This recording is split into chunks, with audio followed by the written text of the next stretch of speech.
And what is going on, everybody? Hope everybody's enjoying their night so far. We are back with some more fantasy football content and our weekly show here on the Sports Scramble Media channel. And today we're going to be looking at our week 3 fantasy starts and sits on players you need to be putting into your lineup, and then players maybe you need to wait for another week to start them.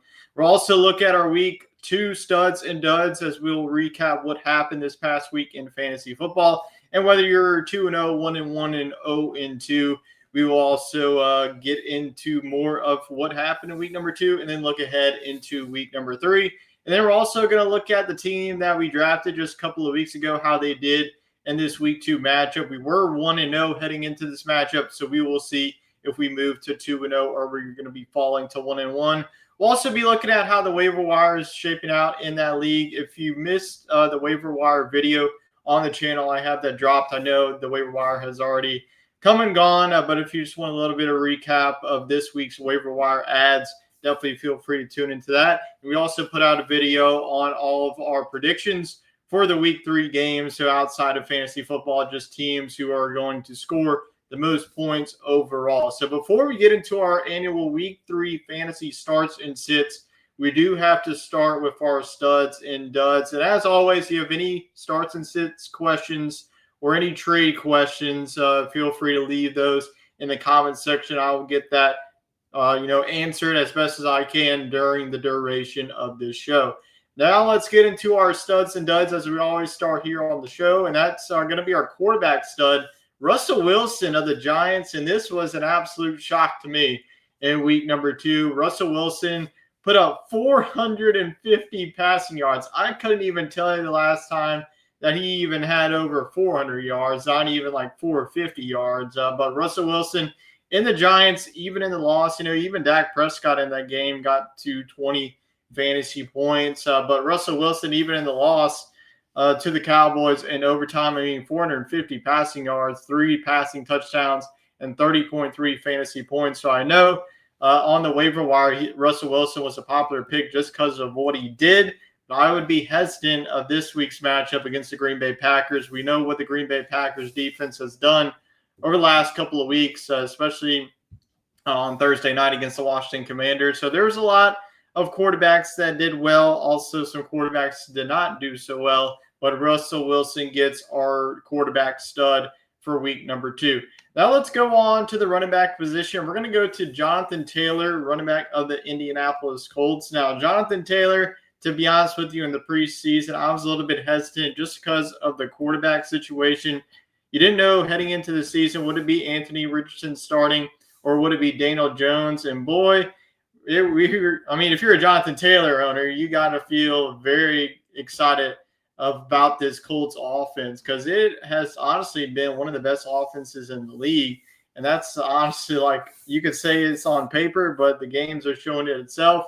But Jonathan Taylor, 25 rush attempts, 165 yards on the ground, which is definitely his most by far through the early weeks of the season. He did have 1 receiving touchdown, so he was targeted more than he was in week number 1 in that game against the Dolphins. But in week number 2 against the Broncos, even on paper, that looked like it was going to be a tougher defense in week number 2. Jonathan Taylor just continues to be one of the best fantasy running backs. He is clearly a top 5 running back at this point. So 29.5 fantasy points, so Jonathan Taylor has got to be my RB stud. So let's go ahead. We're going to take a little bit of a pause here of the RB studs. We have some questions coming in.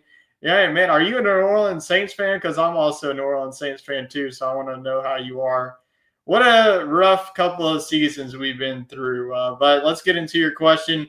Trade Cooper Kupp and DJ Moore or Olave for JSN. To be honest with you, I'm definitely doing anything possible for Jackson Smith-Njigba. So whether you have to trade, Cooper Kupp or DJ Moore, honestly, I would trade away out of all those guys DJ Moore. I think Rome Odunze is becoming that wide receiver 1 for Chicago. And even Olave, Olave is going to be very inconsistent in fantasy football. Jawan Johnson, of all people, is the most consistent fantasy football option there. I would hold on for Kupp if you could. But if you can package DJ Moore and Chris Olave for Jackson Smith-Njigba, I would definitely do that. let's get into your other trade question here. Trade Kyler and Jacobs for Mahomes and Jonathan Taylor. I definitely think that Jonathan Taylor is an upgrade. Kyler is going to be inconsistent. Honestly, I would pull the trigger on this trade as well. Kyler Murray, you're looking at you thought that he was going to boom in the first 2 weeks of the season against the Saints and the Panthers. To be honest with you, I wasn't very impressed at all with him. I think Mahomes, especially this week, has a better matchup. Josh Jacobs is a good back, but Jonathan Taylor is going to be a top 5 running back the rest of the season. So, yes, I would also do that trade. So, if you have any other trade questions, let me know. And starts and sits as well, if that's for everybody tuning in. Let's go back into our RB studs. And let's go to our wide receiver stud now. And that's going to be Amon-Ra St. Brown. I almost went with Rome Odunze because Rome Odunze in PPR formats did finish with 31 fantasy points. But Amon-Ra St. Brown, you could have also went with Malik Nabers. Malik Nabers had 37 fantasy points. He had over 150 receiving yards and 2 touchdowns. And that's exactly what you were hoping for if you drafted Malik Nabers in round number 1. But Amon-Ra St. Brown, against an absolute beatdown of the Chicago Bears, 9 receptions, 115 yards, and 3 touchdowns, 39.2 fantasy points. I mean, he's not going to do that every single week, but it's definitely nice to see Amon-Ra St. Brown, this Lions offense, really bounce back because it was a very tough matchup going up against the Green Bay Packers in week number 1. So it's nice to see, especially if you have Amon-Ra St. Brown as your wide receiver number 1, like myself in one of my leagues, though. I had Amon-Ra St. Brown. I lost, just how the season's going for me. But Amon-Ra St. Brown is my wide receiver stud for week number 2. Now let's go on to the tight end stud. We're going to stay in the division here, and that's going to be Tucker Kraft. I think Tucker Kraft has easily become a top 5 fantasy tight end this season. So if you have Tucker Kraft in your lineup, I don't even care what other tight ends you have on your roster. You are starting him every single week. He's shown that consistency throughout the first 2 weeks of the season. Jordan Love is looking to him early and often. But against the Washington Commanders on Thursday night, Tucker Kraft did finish with 6 receptions, 124 receiving yards, and a receiving touchdown to get him to 24.4 fantasy points. So even the volume alone was going to have himself a nice day, but the touchdown just added to it. So it's very tough for tight ends to get to 20-plus fantasy points. So Tucker Kraft, I'm not saying he's going to get a touchdown every single week, but the volume is definitely there. So Tucker Kraft is the tight end stud. So those are our studs of the week for week number 2. Now let's go on to the duds of the week. You could have put any quarterback here. There was a lot of duds. I mean, Kyler Murray against the Carolina Panthers, only 15 fantasy points. But C.J. Stroud has definitely been one of the more inconsistent fantasy quarterbacks, even dating back to the end of 2024. It hasn't really looked all that great for the Texans quarterback. So 207 passing yards, 1 touchdown against a very tough Buccaneers defense, and the matchups are only going to get tougher the rest of the way. He does face the Titans, so it is an easier matchup on paper, but you just never know what's going to happen. Only 14.98 fantasy points, and I am definitely benching C.J. Stroud. I'm honestly at the point where I might even cut him, especially if like Ja'Cory Cross-Merritt is still on the waiver wires, a guy like Troy Franklin. So C.J. Stroud is the dud.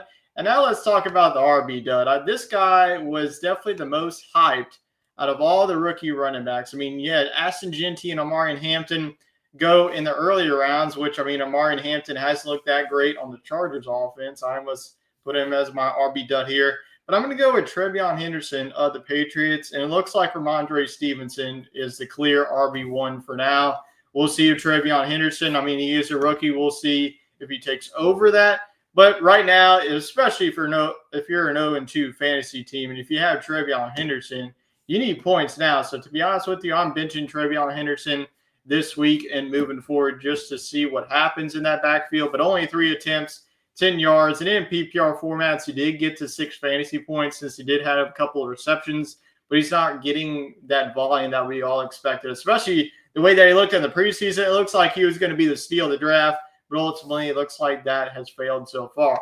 Wide receiver dud was definitely questionable because I don't know what the heck happened of this Denver Broncos offense. In a game last week, when Bo Nix had 2 interceptions and a fumble, Courtland Sutton had a better game. And then you see Bo Nix step up and have 20 fantasy points, and Courtland Sutton has 1 reception for 6 yards and 1.6 fantasy points. Like, what are we supposed to do here? I mean, I started Cortland Sutton in my league, and I mean, I'd lost by like almost 30 points, so it honestly didn't matter to me. But Cortland Sutton moving forward, I mean, I would still put him in your flex, especially if you need him as your wide receiver too. I just think that was just a one-off game. Troy Franklin, on the other hand, is definitely a player to watch moving forward. So if you already went through the waivers, I would have scooped him up overnight. But Cortland Sutton is my wide receiver done. But my panic meter is definitely low on him. I think he's going to be all right. He's still that clear wide receiver one in Denver.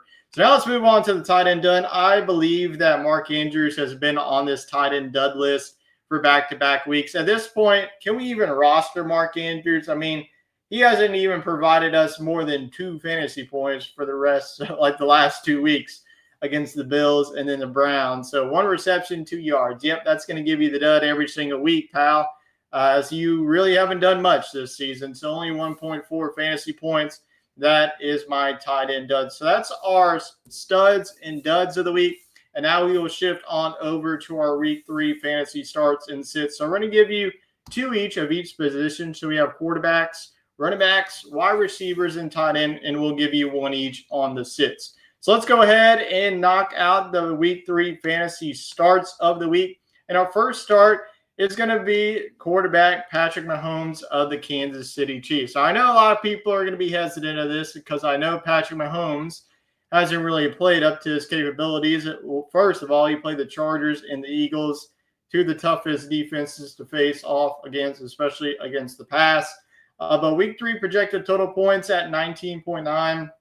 I definitely think that this is going to be a bounce back game for Mahomes and this Chiefs offense because the Chiefs offense just was not very good in that game on Sunday against the Philadelphia Eagles. I mean, the Eagles offense wasn't that great either. Jalen Hurts only had 100 total yards of offense, and a touchdown saved his day of the tush push. But projected passing yards against the matchup against the Giants, which we will get to here in a couple of minutes, 247.8 projected passing touchdowns at 1.6. I would not be shocked if he at least gets 2 or more because let's talk about this matchup with the New York Giants. I just saw the Dallas Cowboys slice and dice this Giants secondary, and I know that you have a banged-up Chiefs wide receiver room. You know, Xavier Worthy is now questionable, so we'll see if he's going to be available. Hollywood Brown is still available too. But, I mean, this Giants team just allowed 42.3 points to the quarterback position for the first 2 games of the season. So it has been great. Jane Daniels, you know, had a pretty good outing in week number 1. Then we just saw Dak Prescott have a good outing too. So I think that Patrick Mahomes is going to continue this trend of just quarterbacks just eating up this Giants secondary. Now let's move on to the next quarterback start of the week. I think that a lot of people are also going to be shocked at this one because Caleb Williams real life has not played well at all, but Caleb Williams fantasy is a top 10 fantasy quarterback if you look at the rankings right now. But week 3 projected total points, 18.7. I think that he could easily clear this as we'll get into the matchup here. Projected passing yards at 233, projected passing touchdowns 1.5. I would not be shocked either if he gets a rushing touchdown, especially with the rushing upside that he has shown in the past 2 games. But matchup against the Dallas Cowboys, we really just talked about who the Dallas Cowboys faced off against in that high-scoring shootout in the New York Giants. The Cowboys secondary has been absolutely atrocious. I know the Eagles, I mean, most of their wide receivers didn't really do too much against them against week number 1. But Caleb Williams in this offense, I know they struggled at times. I mean, they got blown out by the Lions. Let's just call it for what it is. But Rome Odunze is really starting to become this wide receiver run. Then DJ Moore is probably going to be that wide receiver too. But the Cowboys literally just allowed 450 passing yards to Russell Wilson of all people. I mean, come on. If Russell Wilson could do it, surely Caleb Williams could do it. So I think I very much like this matchup. To be honest with you, in one of my leagues, I picked up Caleb Williams today on the waiver. I have Kyler Murray and Bo Nix, and I am really looking at Caleb Williams starting in my lineup there.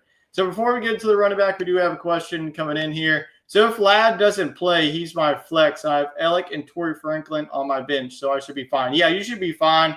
What's wrong with Ladd? I haven't really looked into that because hopefully he does play because I have Ladd McConkey in one of my money leagues that I'm in. But you're going to be fine. Alec Amenor and Torrey Franklin are both fine options. If you looked at my waiver wire video, both of those wide receivers were in there. So you should be really good, especially if Ladd McConkey doesn't play. Hopefully he does. But if you need Alec or Torrey Franklin, you should be fine. You should plug either one of those wide receivers and feel good about it moving forward. Now let's go on to the running back starts of the week, and that's going to be first off led by Kenneth Walker of the Seattle Seahawks. So what was our takeaways after week number 1? Looks like this was going to be a split backfield, and that Zach Charbonnet was potentially taken over as their RB1. And then Kenneth Walker had himself had over 100 yards rushing and had himself a nice fantasy outing in week number 2 against the Pittsburgh Steelers. Week number 3 projected total points at 12.8. Rushing yards is at 57.5. Projected rushing touchdowns is at 0.5. I would not be shocked at all if he finds the end zone on Sunday afternoon, especially with the matchup against the New Orleans Saints. And the Saints defense hasn't really much improved from the 2024 season. They were at the bottom last season. They're continuing this season as they already surrendered 14-plus points to RBs in back-to-back weeks. So if you look at the running backs that the Saints have already faced, it's been James Conner and Trey Benson in week number 1. You saw James Conner get the receiving touchdown, but you saw Trey Benson really pop off some long rushing attempts. And then Christian McCaffrey, rushing-wise, that was definitely on the lower side, but, he still got 60-plus rushing yards in that game, more of the receiving game. So I think that Kenneth Walker not only can provide you some volume in the rushing department this Sunday against the Saints, but also the receiving, because the Saints against the receiving backs hasn't really done that great. So I think that Kenneth Walker could add some production to the receiving game there. So I would definitely feel good about Kenneth Walker. I think that he's going to continue his hot streak that he started in week number 2 against the Steelers as he faces off against the Saints defense that hasn't really looked too great, to be honest with you. Now let's move on to the next running back, another running back that has consistently been productive in the first 2 weeks of the season, and that's Javonte Williams of the Dallas Cowboys. And looking at his projected total points in rushing and rushing touchdowns as well, 15.2 in week number 3 is projected total points. Now, this is all PPR, so if you play in standard formats, this projected total points is going to be a little bit lower than that. It's going into account of receiving production they're going to be receiving. Projected rushing yards is at 67.6, and projected rushing touchdowns is at 0.5. He's been scoring a touchdown in every game. He had 2 in the season opener, and then he just had 1 this past Sunday against the New York Giants in a game where the Cowboys put up 40 points in that game. But the matchup is very enticing here against the Chicago Bears, and the Bears in the first 2 games have allowed 15-plus points to the running back position in their first 2 games of the week. Jahmyr Gibbs and David Montgomery played well, and then in week number 1, the running backs continue to shine there. So Javonte Williams, he's been hot, so I'm definitely going to ride him the rest of the way against the Chicago Bears. And then obviously the total in this one, the Chicago Bears and the Dallas Cowboys, both defenses haven't really been playing too well. I think that this is going to be one of the more higher scoring games of the week, and along with, I can see Detroit and Baltimore also be high scoring. So I think that's also what you want to look at, is what are the over-under totals and what offenses are going to really score some points this weekend, because that's really what you want in fantasy football. You don't want, have like a running back or receiver on one of the worst running backs heading into this week. So definitely look at those over-under totals as well. Now let's move on to the wide receivers, and Zay Flowers has really been a nice addition if you have him on your fantasy team of the Baltimore Ravens. 2 back-to-back really good fantasy outings. I think that's only going to continue in this week 3 matchup on Monday night. So definitely be wary of that. Zay Flowers will be playing on Monday night, so we'll have to wait around for him to compete. And then week 3 projected total points, 16.6. Projected receiving yards is at 77.5. And projected receiving touchdowns is at 0.5. And speaking of the matchup against the Detroit Lions, the Lions have allowed the second most points of the wide receivers dating back to the 2024 season. That has only continued. Look what Rome Odunze just did, put up 31 fantasy points and had himself a day against the Lions, which was a game that the Bears weren't really involved in. I think that's going to be a different story of this Baltimore Ravens offense. This Ravens offense just continues to be good. In a game where the Ravens put up 41 points, Derrick Henry had 2 points, which I almost put him as my RB dud there. But I think that Zay Flowers, if you have him in your flex or your wide receiver 2, really feel confident in this matchup, because there's also going to be a lot of points between the Lions and the Ravens on Monday night.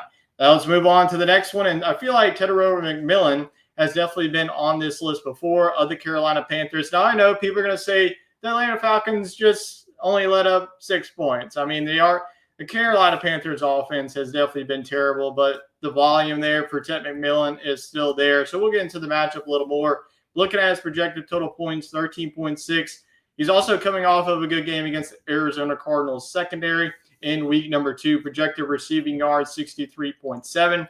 And his projected receiving touchdowns is at 0.3. And just talking about the matchup against the Atlanta Falcons, this Falcons team have allowed the 9th most points to perimeter wide receivers, and that's where Ted McMillan is lined up on the outside. So I think, this is like really the only few options in Carolina. It's either hand it off to Chuba Hubbard or give it to Ted McMillan, and Bryce Young has been looking to Ted McMillan over the past couple of weeks. Now, before we get into our tight end starts, let's go ahead and answer this question from Luke's. My wide receivers are Puka, Adams, Sutton, Pearsall, and really, dang, you got a nice wide receiver core there, especially led by Puka and Adams.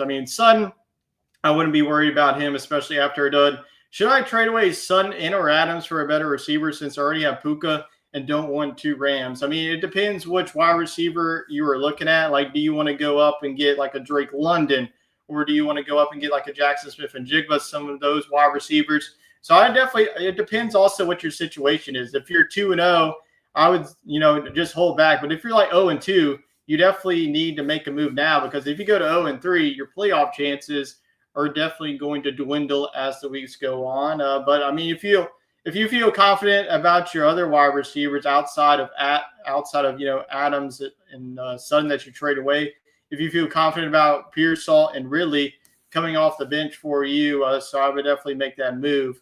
Oh, so you're 2-0? I would just stay put, to be honest with you. And you have 2 very good running backs just looking to up the receiver game. If somebody in your league is willing to give you like a better wide receiver, like I mentioned, like a Drake London, like a JSN, I would definitely make that move. But this is a move that you don't necessarily have to make since you are 2-0. You're not desperate. But I definitely agree that, if you do want to up your receiver game, if you have that opportunity, definitely go for it. Let's get into some more questions here. Should I trade A.J. Brown for Keenan and Mike Evans? To be honest with you, yes. What has A.J. Brown given us? This Eagles team is clearly going to run the football.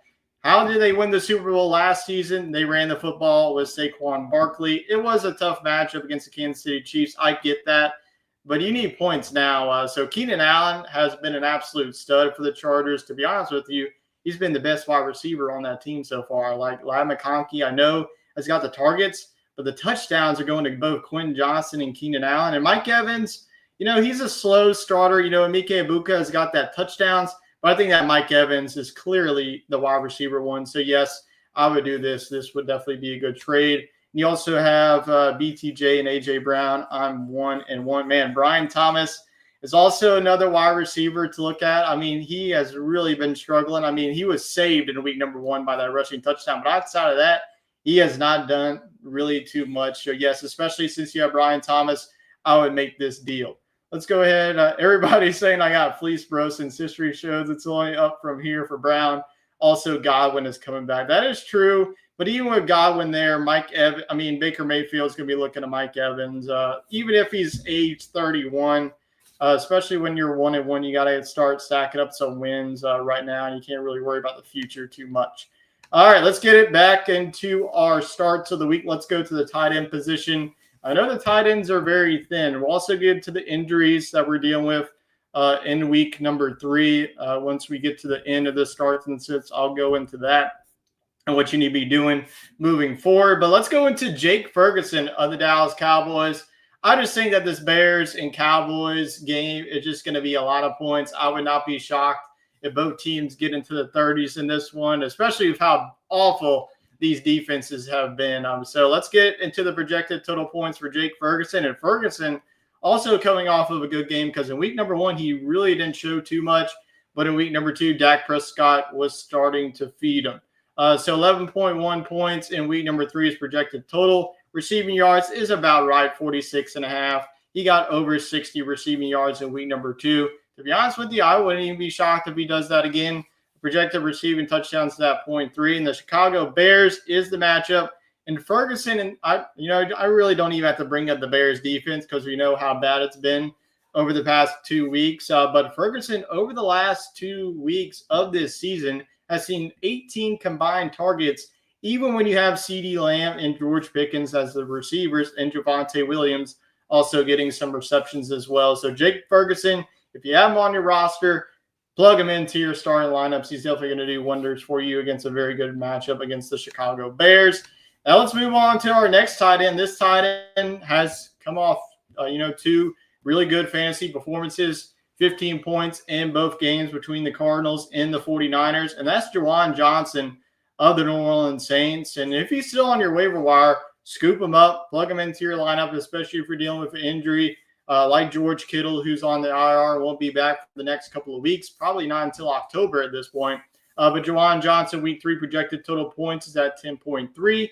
Projected receiving yards is at 45.1, and his receiving touchdowns is at 0.2. The matchup I know is tough on paper. The Seattle Seahawks has been one of the top 10 defenses, maybe even the top 5 defenses all fantasy football, but they have allowed 10-plus points to the position in 2 weeks of this season.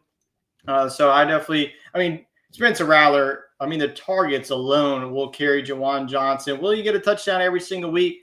More than likely not, but if the Saints are in the red zone, you know where Spencer Rattler is going to be looking to, and that's going to be towards his tight end and Juwan Johnson. So with all the injuries at the tight end position, I will go with Juwan Johnson starting against the Seahawks this week.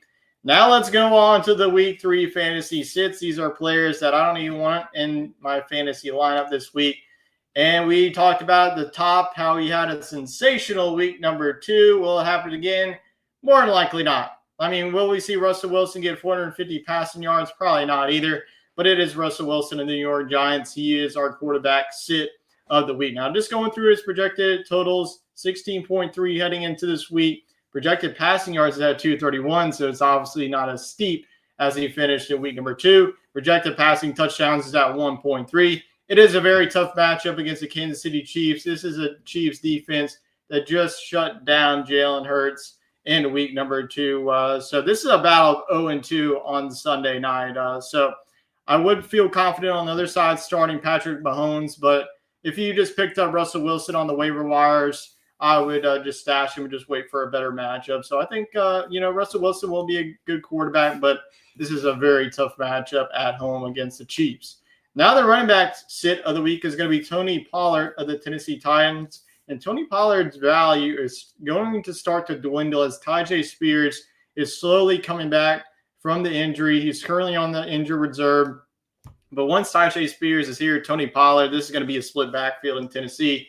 But let's just go through quickly here. The projected total points, 14.1. Projected rushing yards is at 80.8. And his projected rushing touchdowns is at 0.4. It is a tough matchup going up against the Indianapolis Colts, who have only allowed an average of 73 rushing yards per game. And the Titans offense, has looked okay through the first 2 weeks. It hasn't been great. It has been 2 tough matchups going up against some tough defenses, especially against the Rams front 7. Won't get any easier as the Colts rush defense has been stout against the run.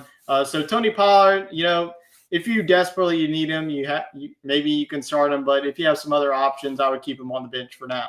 Now let's move on to the wide receiver. This is an easy sit. If you have a wide receiver against the Green Bay Packers, just sit him immediately. This is a very awful matchup for the Cleveland Browns, especially them being as bad of an offense as they have been for the first 2 weeks of the season. To be honest with you, I'm just not even going to bother going through his projected points because I don't even think he's going to make that. But the Green Bay Packers is the matchup, like I mentioned. They have allowed the 3rd fewest points to the receiver since 2024. Terry McLaurin didn't really do anything. Actually, I'm thinking about, Terry McLaurin got shut down against the Green Bay Packers. And then week number 1, the Lions, the whole offense got shut down. I expect the same. To be honest with you, I wouldn't even put it past that this is a shutout for the Packers of how elite this defense is. So I'm keeping Jerry Jeudy on my bench. Now let's move on to the tight end position. This has been a disappointment out of the Denver Broncos, and that is Evan Ingram. I really thought that he was going to be a very valuable asset in fantasy football, especially at the tight end position. But he just haven't really produced it for the first 2 weeks of the season. Looking at his projected total, 6.6. Receiving yards at 26.7 and point 1. More than likely, he's not going to get a touchdown. And look at that matchup. The Los Angeles Chargers just held, Brock Bowers of all tight ends to 8.8 points. Now, you could say Brock Bowers was dealing with a knee injury, but this is still a tough matchup. I think it's going to be one of the more defensive games, but I wouldn't be surprised if the Chargers just absolutely run away with this one, especially with the way that they've been playing, especially on the offensive side of the ball. But Evan Ingram, honestly, I would cut him at this point. I just don't think that he's going to be a nice option for you. I think there's better tight ends on the waiver wire, especially if Juwan Johnson's still there. Harold Fannon's also another option on the waiver wire. So to be honest with you, I would just cut ties with Evan Ingram. I wouldn't just sit him. I would cut him entirely. But let's just go through. That is our starts and sits heading into week number 3. But I do want to bring up some injury reports, especially at the quarterbacks. This is why getting a quarterback over the waiver wire, overnight was a very huge asset to you moving forward. So we did get a report today about Brock Purdy, and he is potentially going to be playing this Sunday. So that would definitely be some big news as the 49ers face off against the Cardinals. So if you have Brock Purdy, maybe hold out to see if he does play. I think that's a great matchup going up against the Arizona Cardinals defense. That's definitely gettable. So watch out for those news. Some other injury reports. Jayden Daniels is questionable. His status for Sunday's game in that divisional matchup is up in the air. Actually, they're playing the Raiders, excuse me. So if Jayden Daniels play, obviously that's a plug and play there for Jayden Daniels. Obviously, all the other quarterback injuries we're dealing with, J.J. McCarthy is going to be out for the next 2 to 4 weeks with an ankle sprain, and then Joe Burrow is going to be out for 3 months. So if you're a Joe Burrow fantasy owner, hopefully you picked up some quarterback, whether that's Daniel Jones, Caleb Williams, Michael Penix, one of those quarterbacks off the waiver wire, or if you just had a really nice backup option for Joe Burrow, just to monitor that, because that is a very long time. The fantasy playoffs are going to be here and over by the time that Joe Burrow is probably back on the field in 2025, excuse me. But those are just some quarterback injuries. Running back injuries, the most notable one that I know of is Aaron Jones is now on the injured reserve. So Jordan Mason is going to be playing. Jordan Mason, I almost put him as my RB start of the week. Got a very enticing matchup against the Cincinnati Bengals. The Bengals rush defense hasn't been too good against the run so far in 2025. So that's a plug and play for me. If you have Jordan Mason, plug him into your flex as well, especially with that injury to Aaron Jones. That's my starts and sits. I will answer one question here. 10-man full PPR flex, Sutton, Myers, Jameson Williams, or DJ Moore. I think it's either between Jacoby Myers or Courtland Sutton to me. And I think I'm going to go with Jacoby Myers here. I think that of all these guys, Sutton is definitely the clear wide receiver 1 of the Denver Broncos. Jameson Williams, he was definitely one of my guys heading into the season, but it's more of a boomer bust. You're really dependent on those big plays. But I really like Jacoby Myers. Like, who is Geno Smith throwing to in that offense? It's either Jacoby Myers, who's had a ton of targets, or it's been Brock Bowers. So I would feel comfortable starting Jacoby Myers this week against the Washington Commanders. Now let's go away from our fantasy starts and sits. We're going to pull up we're going to recap how we did here in our fantasy matchup in our official Sports Scramble media team here. So we actually moved to 2-0. So there we go. Clap it up for the boys. We moved to 2-0. We are second overall in the league. I'm not even going to pronounce this. We just beat the Mushrooms. They are now falling to 0-2. We won this one 126.24 to 113.88. We ended up starting Bo Nix, and on last stream you saw me starting Mike Ibuka over Alvin Kamara. Actually flipped that and put back in Alvin Kamara. Good thing I did, because Mike Ibuka did get that touchdown. He finished with less points though than Alvin Kamara. But just looking at the quarterbacks, Bo Nix did bounce back in a way, even in that loss to the Indianapolis Colts on Sunday. He was projected 16.6 heading into that matchup, but I will take 20.24. Our opponent had Patrick Mahomes in the loss against the Eagles, who had 22.08. He did have Bijan Robinson and Bucky Irvin, who just had an outstanding performance in their matchup both on Monday and Sunday night. Bijan had himself like a hell of yardage, but didn't have any touchdowns. Had a couple of receptions too. Bijan had 19.8. Bucky had 18.4, 18.1. On the other side, Saquon Barkley had himself a game too, 17.4. Chase Brown, he's been a little bit up and down, especially now with Joe Burrow being out. It's going to be Jake Browning, but I do like his matchup this week against the Minnesota Vikings, a defense that have allowed a ton of yardage to the running back. So I wouldn't pull the panic button yet on Chase Brown, though it has been a disappointing start to him in 2025. Wide receivers, it was kind of even between both of our wide receivers. He had Drake London and Mike Evans, who put up 5.9 and 10.6. Like I mentioned, Brian Thomas got a couple of receptions, but not really too much. He did drop like an easy touchdown that would have, put him in those double digits. And then JSN, I mean, he has just been an outstanding pick here for our team. 18.3 points against a tough Pittsburgh Steelers defense. We will take that. Even on the tight ends, he had Kelsey, who put up 10.1. Tyler Warren, who has just been outstanding for our team, 11.9. Then looking at the flex, it was, Alvin Kamara got 16 points in that matchup against the 49ers. Devontae Smith, on the other hand, bounced back 9.3 points to him. And then the Packers versus the Seahawks, we dominated in the defense, 16 points to the Seahawks. Packers only had 6 points, even when they were in control for most of that game on Thursday night against the Washington Commanders. And the kickers, Chris Boswell, I mean, he's just a fantasy machine. He got 12 points. And then Kaimi Fairbairn got 9, so we finished with 126.24. So we were a little bit over our projected totals of 123.8. Looking at our bench, I mean, we had some opportunities on the bench here. I mean, Jared Goff,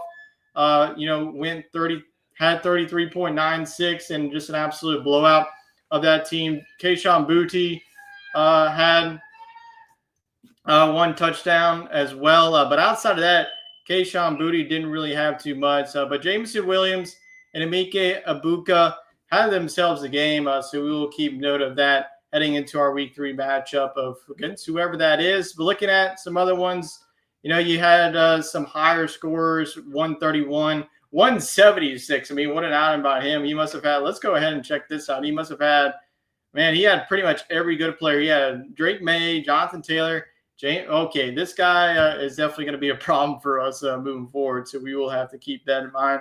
But really outside of that, it's really been vanilla scores so far. But let's go ahead and look forward to our week 3 matchup. Hopefully we're not playing that guy in week number 3.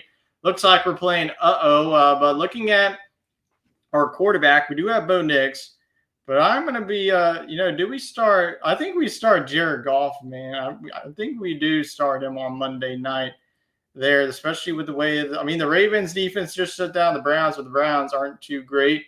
So I think right now we are going to be moving Jared Goff into our starting lineup there. We'll see if I ended up changing that. We were going to go with Saquon and Chase Brown. Feel good about those. I think outside of that, I think we're feeling really confident. The Seahawks are be going up against the New Orleans Saints. If you have the Seahawks on the waiver wire, definitely pick them up. I think that's going to be one of the better defenses to plug and play into your lineup. I think we're also going to keep Alvin Kamara in our flex. Outside of that, you could go with J-Mo, could go with Emeka Egbuka. But really outside of that, I think this is going to be our lineup moving forward heading into week number 3. So for now, we're going to be starting Jared Goff, and I'll be monitoring just to see what happens this week between both of those teams, the Lions and the Broncos. But let's go through just the waiver wire just to see what's left and what players have been moving. So let's see. First, I wanted to see, let's go to what has happened maybe. Where do I go to see that? Let's go to the recent activity just to see what players were just scooped up from the waiver wires. We'll go to the recent activity here. So it looks like Quentin Johnson was at it. 49ers was at it. We had some other drops like Zach Ertz. Looks like Travis Hunter and George Kittle was dropped. Who the heck is dropping George Kittle? He's on the IR, but he'll be back in October. So maybe that might just be an ad for us, just to provide some depth there. So we do have Tyler Warren. Who is our bench tight ends? Because honestly, if we could pick up George Kittle right now, let's see. We have Colston Loveland. I think I'm just going to get rid of Colston Loveland, to be honest with you. I just don't think that he's going to provide value for us right now. So I think what we're going to do now, I guess we can't pick up George Kittle till Friday, but I'm definitely going to do that We're going to put George Kittle, but I think for now, let's see if we get another bench player. I think we go with Cam Scadaboo or Quinshon Judkins. I think that those would be, really good assets for us in the future. Byshell Tuten is also a good player. So all these running backs could provide us some value there. So we're definitely going to look for that. I think we're going to go with one of these RVs because Alec Aminor is definitely one of my top options this week. But outside of that, wide receivers are pretty thin in this league. So let's go ahead and add either Cam Scadaboo or Quinshon Judkins or Byshell Tuten too. I think that would be a good option. But let's go with Cam Scadaboo. It is a tough matchup this week against the Chiefs, but I definitely think we can stash him on the bench. And the player we're going to drop is going to be Colston Loveland. Hasn't really provided too much for us this season, so we'll go ahead and drop Colston Loveland. So Cam Scadaboo, welcome to the team. But I think outside of that, if you like looking at the waiver wire, especially at the running back position, if you want to, put some fab or some waiver claim, you don't even have to put a claim now. You can just go ahead and scoop them up. Look at all these running backs here: Quinshon Judkins, Byshell Tuten, even Ramondre Stevenson with the value that he could provide you at the moment. And then even Tyler Algier, if something happens to Bijan Robinson, Tyler Algier would definitely become a league winner instantly. So that is our look at our roster and how our teams have done. I appreciate everybody dropping your questions and tuning in to today's show. We will be back next week talking about some more starts and sits and recapping what happened in fantasy football in week number 3.